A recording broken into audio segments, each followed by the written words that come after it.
There are children in the most challenged communities in the world who can become Albert Einstein, given the opportunity. Every single person in this building is an educator. Every single person in this building is a trusted adult. Every single person in this building is a member of the team.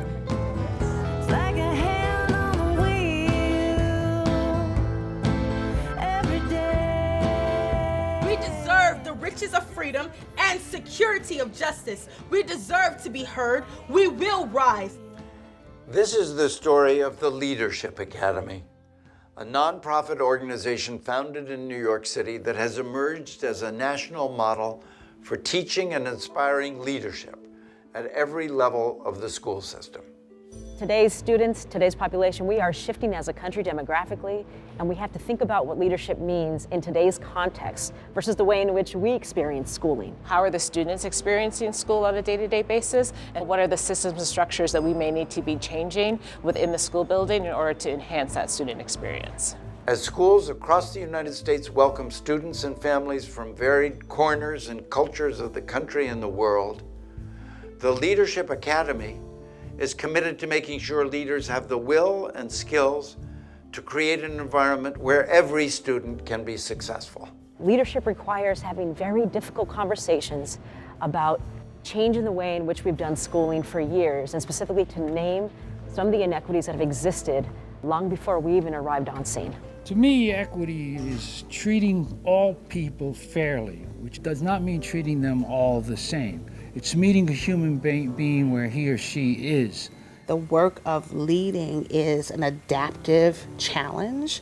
While you're in it to serve children, as the principal, you become the lead teacher, right? And the teachers become your students. And it's your job to create the conditions for the adults in the building to learn together and collaborate in order to serve the students well. The principal is the core lever of change, of opportunity, of performance in the school systems. It's all about how can we look at what we've done, reflect on it, and make it better. That was clear. From the day you walked in, you were a professional, you were an equity leader, you were someone who was going to work 24 hours a day to make sure that I was creating the conditions for teachers to be their best on behalf of students.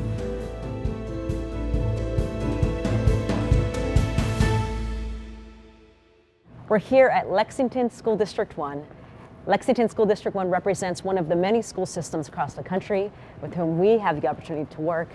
And it represents a district that is dedicated to developing its leaders with particular focus on what it means to lead for today. I truly believe that with the opportunity gaps that exist here in Lexington 1, but also across the nation, that we can work together collaboratively as educators to figure it out, but we will not do it if we are not willing to make some really hard decisions, have some hard conversations, and take some risks. You think after all these years, you're a great assistant principal. You know everything. When I look back 3 years ago to where I was and where I am now, I feel that I'm so much better with helping kids to be successful in a manner that if they don't feel confident in their ability to learn, we're putting strategies in place, or we're expanding upon strategies that we have. So it's given me confidence that I thought I had, but now I know I have it. I was a student in middle school who I didn't really have teachers say that I belonged in their advanced classes. So if I needed more targeted support in those classes, I might have needed some extra help with maybe after school or particular resources that every kid didn't need. So if you're a student who is performing well, you don't need extra resources other than what you're already getting in that classroom. But for me, if I was struggling in the beginning, I might have been a student who needed an extra focus or extra, maybe to ask me some more questions to make sure I understand the content. So it's basically getting students what they need as opposed to thinking that everyone needs the same thing. I think at the end of the day, it likely is low expectations related to race. The high school that I went to was racially divided. But I realize now in hindsight, like I didn't take calculus. I didn't have access to, no one ever said, Michelle, you should take an advanced placement course. I was getting great grades. I was, a 90+ student average, but I wasn't actually being pushed to take the most challenging courses. And it wasn't until late, I would say in the fall of my 12th grade year, that someone even said, Michelle, what do you want to do? They didn't really expect us all to do well. They expected some of us to go to college, and they expected others to go into work, and they expected others to just drop out. I think that we have to create the conditions for all students to explore their strengths and their interests and apply academic concepts and ideas to the things they're interested in. It's like a beautiful play. Oh, so perfect. Now you'll know how to solve that tricky word. Every day, you know just what to say. Colonels, what letters? It's like a beautiful play. The big question here is, if you're a school leader, does every single child within your school system have access to an exceptional classroom? If that answer is not yes, what will you as the leader own to make that possible? If you are a school superintendent, does every family, every child within your entire system have access to an exceptional school? We deliver the sun. Every day, second to none. We deliver the sun. The North Star here is that everyone across the system in every single leadership role becomes a capacity builder, becomes someone responsible for building others' leadership capacity. And in this system in particular, this is a prime example of what it means to create a comprehensive approach to really engage leaders at all levels of the system. I come from a family of educators. And so my mom was an elementary school principal. I learned from an early age that the leader was about service. And as that has evolved for me, I've come to realize that being a leader is not about having the right answers. Being a leader is having the right questions. For example, I would have never guessed that we would have changed our human resources practices about how we hire assistant principals. That all came from this work. We overhauled our entire principal interview process, all because of this work. Student services began to ask questions about discipline and how we work with children differently based upon this work. It was beyond just this assistant principal stuff, because we brought together this team of people from across the district and across divisions. And they were taking that work, internalize those ideas and those conversations, and then walking back to their own department saying, what are we doing? We can't do it this way. We need to do it this way. And there was a power in that I could not have foreseen. When I think about what it requires to shift from being an exceptional teacher, for example, to a school leader, there's a couple of skills that I think are really critical. One is that you have to learn how to facilitate, and the other is that you have to learn how to coach. Now, what happens is that you shift to becoming a supporter, a capacity builder of adults, right? And so you're in this space where you're having to facilitate learning, not for the 30 students who were once before you, but for 30 adults who are now staring at you and who need your support in building their own capacity to do their job to the best of their ability. I am here today because I wanted to talk to you a little bit about the work that you both did with the Leadership Academy. And in particular, I wanted to ask you about your experience in the Aspiring Principals Academy. What was the biggest learning for you? It pushed me to think bigger, think more, think of the possibilities that I then turned around and pushed out to them. And we all together grabbed that challenge and moved ahead with it, no questions asked. So what was it like to mentor an aspiring principal? It allowed us to form a really strong professional bond, but the greater impact was that it allowed us to model, I think, authentic collaboration and problem solving for the leadership team, but also for the staff. And we knew that as a group, we weren't meeting all of the needs of all of the students. We had to lay out our data in front of each other. And as teachers, sometimes that's hard because it feels like it's about us. But when we got past that, we realized this is about kids and moving them, and we're all willing to do whatever it takes. Is one of my core beliefs is that I need to help build teacher leaders within the building, build their capacity, because there's a lot of knowledge and experience within this group. Everything came together because we knew just having all of our heads centered around one goal made it a lot easier than trying to tackle it in isolation. Every quarter we would kind of progress monitor ourselves to see how we were doing. And we had set the growth goal for us that we were going to increase our results by 10% from the previous year, and we were able to meet that growth. But more importantly, we have pushed this program from our first grade team to our second grade team. The kids are just as excited because they saw how it all came together last year. One thing we've heard, you have to know, Dr. Little, throughout the day was around the psychological safety that's in place to take risks, to ask questions, to say, I don't know how to do this, to be vulnerable, to share stories, to know each and every child's name at the school site, to know their stories beyond the surface. That, for us, is a lot about a leader setting conditions across an entire system, a leader naming values that are really explicit. You know, our vision is to empower and inspire each child to design the future. And we believe in building relationships that raise expectations for students and giving them relevant and rigorous coursework that really connects to them and to their lives and gives them opportunity to make an impact in their community. That's why I'm so proud of these ladies that are sitting here, because they are what I would consider some of the most courageous students that we have here at Gilbert. Together we have created the Minority Student Alliance. It was for minorities who feel insecure about their place on earth. Not minorities just as African Americans, but for disabled, for men, for women, for anyone who feels as if they don't have a place where they are. And also, being in a rural area in the South, you face a lot of discrimination, you face a lot of hate.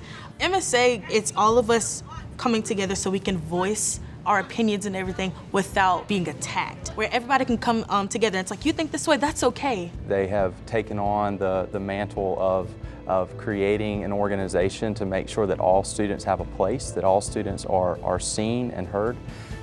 It was really important for us to establish culture. Our students can learn, our students can be successful, but in order to make sure that happens, we needed to lay the foundation of the culture work. And so we began with shifting from the idea of family to team. There isn't always a level of accountability in families. Sometimes we don't challenge our families. As a team, there's a level of accountability because we all win, even if you're getting individual accolades. Through my work with the Academy, I, of course, learned about lifting up individual and collective stories. I brought that back to my work here at Pillion Middle to lift up the team. So we're spreading out those opportunities for leadership, but we're doing it in a way where we are 100% on the same page with what we need to do to move students forward. So when we started the work, we asked the questions. So what does the school of the future need to look like, and what kind of leader and what skills and dispositions will that leader need to lead the school of the future? And we're not preparing leaders for the schools of yesterday. We're preparing leaders for the schools of tomorrow, and there will always be a tomorrow. But I think we're pretty transparent about telling teachers and principals when they come into Lexington 1, we'll never stop. We will continue to get better, and when we get there, we're going to ask what's next. And so, no, we're not there yet. And there's more.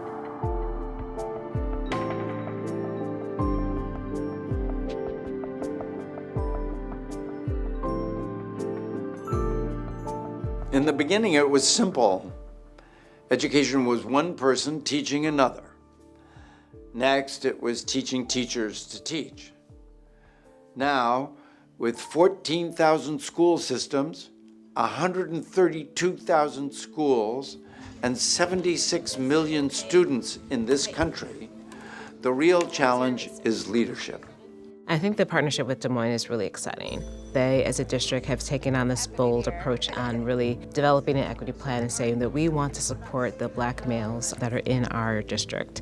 And we recognize that we're not serving them well, and we recognize that this needs to be a full district effort. We can't just do this at one level of the system, we have to do it at multiple levels of the system. So when we entered in that partnership, there had already been a lot of groundwork that had taken place at the district level and really making sure that there was common language and vocabulary happening there and help the schools figure out how do we become much more equitable schools for our students, making sure that their daily interactions are much more supported from them. So really our work has been around thinking about ourselves. So what's our role and our identity? How does that play into the work we're doing? And how do we make sense of how we come into that space and its implications on the students that we're working with? So the last time you were together, your walkthrough was really based on how do I react and what do I look for when I go into the classroom? And we're building on that today by really thinking about what is the story of the Black males in our district, and particularly for today at Roosevelt. My name is Quinn Kelly, and I'm an associate principal at Lincoln High School in Des Moines Public Schools.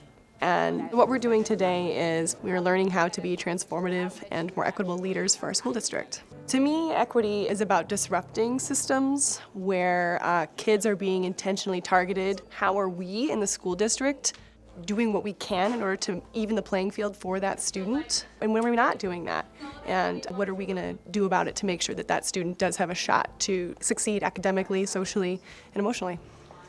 The purpose of walkthroughs for us at Leadership Academy could be to see what's the trends that are happening across classrooms and what the teachers need, as well as it could be about what's the students' experience, which is what we're about to do now, and how are the students experiencing school on a day-to-day basis, and what are the systems and structures that we may need to be changing within the school building in order to enhance that student experience. The Leadership Academy has provided the leadership of the school a better foundation for creating an experience for our students where we are meeting more needs, but also providing our staff, many of whom don't have any experience in cultural proficiency or equity, the opportunities to learn. And it was from the Leadership Academy's guidance and inspiration that provided us the foundation to transfer that knowledge onto our staff. The teachers in our building are the ones that work closest with our kids, and therefore they needed a little bit more support and guidance and tools and resources to improve the impact that they have within our classroom. And so I think that's where the Leadership Academy has really provided us, or at least me, a great deal of foundational knowledge. So just really being able to kind of be in the background and be able to capture all the interactions the students are having with the teacher, what interactions they're having with the content, and really trying to just gather all that data to be able to say what's the story of the students in this particular school, and then in larger, what's the story of the students in Des Moines Public High School. One of the things I've really appreciated about the Leadership Academy is, as a teacher, I had dug into the idea of how to be culturally proficient or responsive or what equity mindedness would look like, but I didn't really ever frame that for myself as a leader. So what are the competencies that you would like to see if you were an equity minded leader? And the Leadership Academy has really led us to dig into those and reflect more about what is my role in helping lead the change in this building. So like Kevin was saying, then we can help support the teachers in making that growth in the classroom. So they taught us that there's different competencies of being a leader of equity, someone who is working towards creating equitable outcomes for students of color. And there's different components of that. And it starts with reflecting on yourself and your practices, and being open and public about your practices, and moving up to challenging and pushing yourself and others in their practices. So with staff and with myself, I really had to start at the beginning of reflecting on practices and choices and beliefs. And so what we did a lot of as a staff is we went back and what texts are we choosing? How are we letting kids communicate with each other while they're learning? How are they communicating with staff? Being more purposeful with the activities we are choosing, the pictures that were posted during a lesson, and all parts of trying to make sure the classroom reflected our students and was serving our students. Equity doesn't just mean that there's different races in our building, and it's not just like stick a poster up on the wall showing someone of a different race and now you're equitable in your classroom, but thinking about how can our curriculum be equitable? How are we equitable with gender? How are we equitable with different languages and cultures? I was just curious if others had experiences during their observations on that just most basic level of data. That could students see themselves in materials? Could they see a vision for themselves?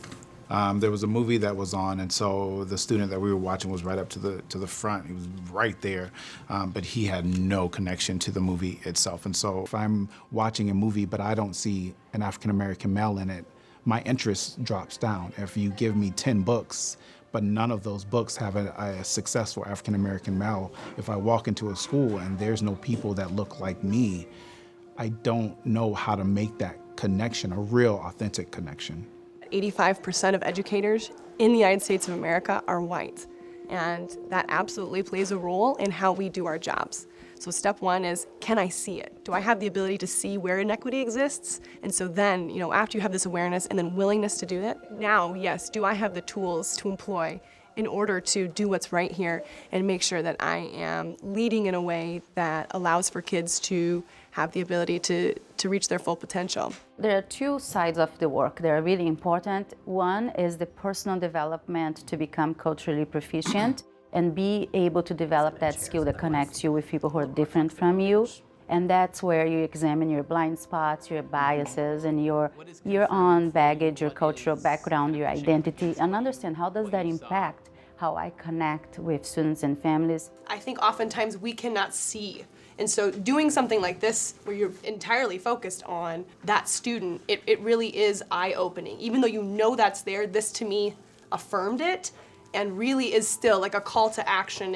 And what do we need to do to ensure that these lived experiences do not continue in our school? And how do we do this for a group of students that we often talk about in a way that they are monolithic, right? We often still, even at this table, we're speaking about Black males like they are this monolithic-like group. And we know that is not the case. And the other side of the work is the system side, and that's the part that really looks at systems barriers and inequities that we have. There are systems-wide inequities in the way we organize ourselves that eliminate or make it difficult for some of our students to have access and opportunity.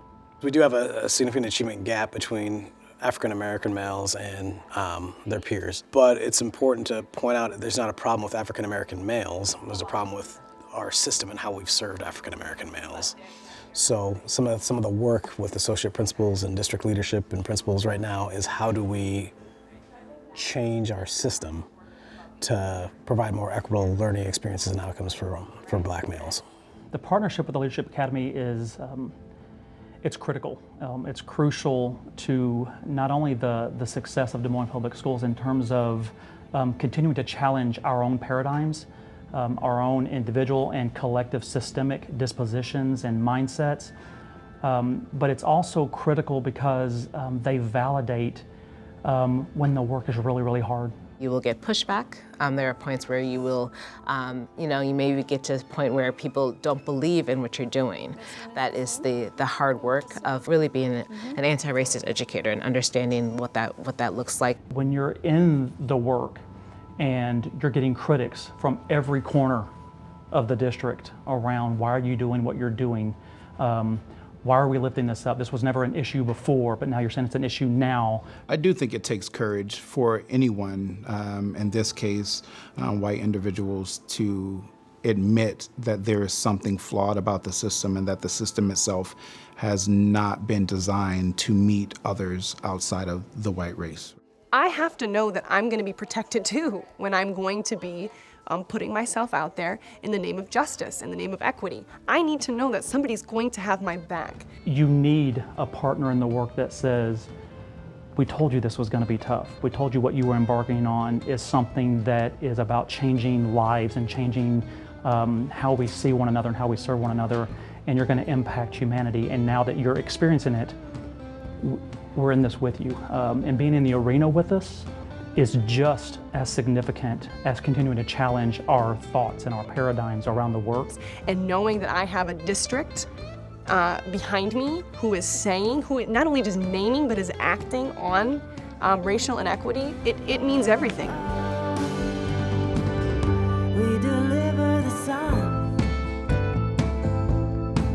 every day. And when I grow up, I'm gonna be a teacher. Me too. We are so proud of the work we're engaged in. There's nothing better than our leaders talking about the impact it's having in their day-to-day practice. But we can't rest, right? There is so much work out there, and while we are in high demand and we've done some extraordinary work, we've barely touched the surface of what we need to do. Since its beginnings in New York City in 2003, the Leadership Academy has supported and developed education leaders in 36 states.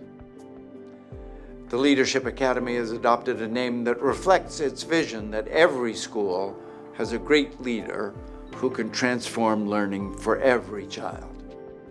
Our future depends on it. For the Visionaries, I am Sam Waterston.